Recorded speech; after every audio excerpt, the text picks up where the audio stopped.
Hello and welcome to the Intel Brief. Today is Monday, 7 April. I'm your host Daniel, and today we'll be covering Russia claims they have captured 2 Ukrainian villages, 2 British MPs are returning to London after being deported from Israel, and far-right rallies after Marine Le Pen's conviction.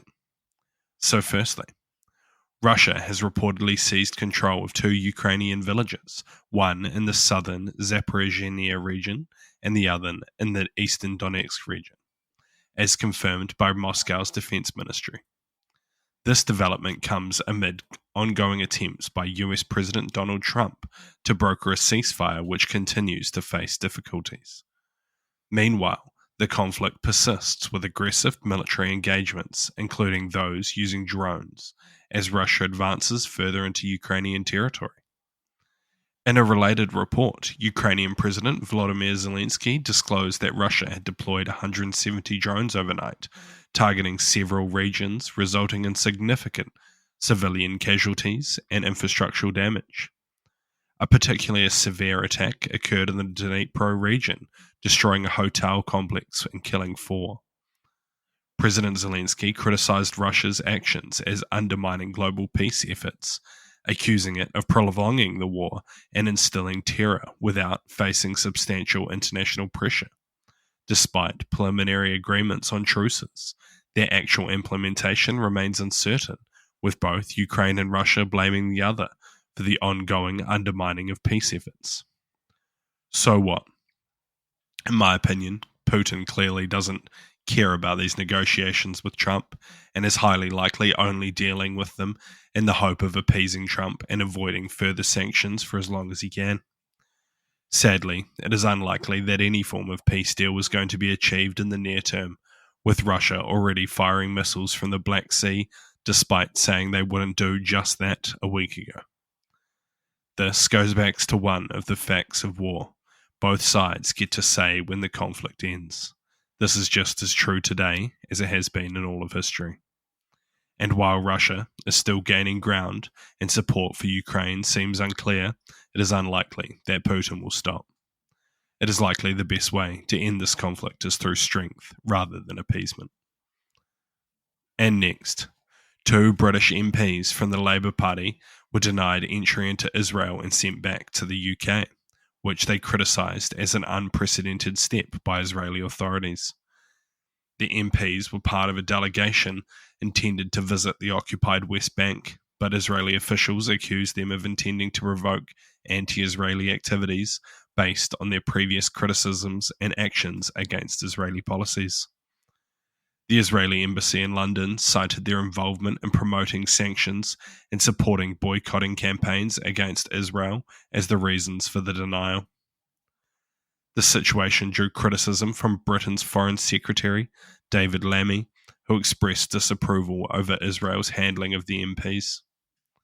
He emphasised that such treatment was inappropriate for parliamentarians. This incident adds to a history of similar rejections by Israel concerning foreign politicians and dignitaries critical of its policies, including high-profile figures from the European Parliament, US Congress, and even the UN. So what? While this is disappointing, it is also unsurprising. Israel is currently dealing with very tense situations in almost every direction. They are unlikely to want to deal with foreign politicians coming in and stirring up more discontent in areas they already have trouble with. Though the UK and other countries will likely voice their discontent, Israel is highly unlikely to care, with the only international relationship they care about being with the US, and Trump seems to be fully behind them. No real change in the status quo. And lastly, Marine Le Pen, leader of France's far-right National Rally Party, recently invoked the legacy of Martin Luther King Jr. in an appeal to her supporters following her conviction of embezzlement and subsequent ban from public office. Speaking via a radio link to a rally in Paris and members of Italy's League Party in Florence, Le Pen paralleled her struggles with those of King, emphasizing non-violence and civil rights advocacy. This comparison comes as part of her speech ahead of a large rally in Paris, which is expected to draw 8,000 attendees, where she also likened herself to the late Russian opposition leader Alexei Navalny, suggesting a shared plight against political oppression.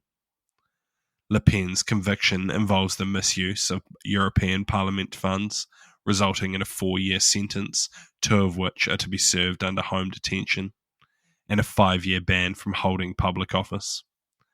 This legal setback occurs amidst preparations for the next French presidential election, where she was previously considered to be a strong contender.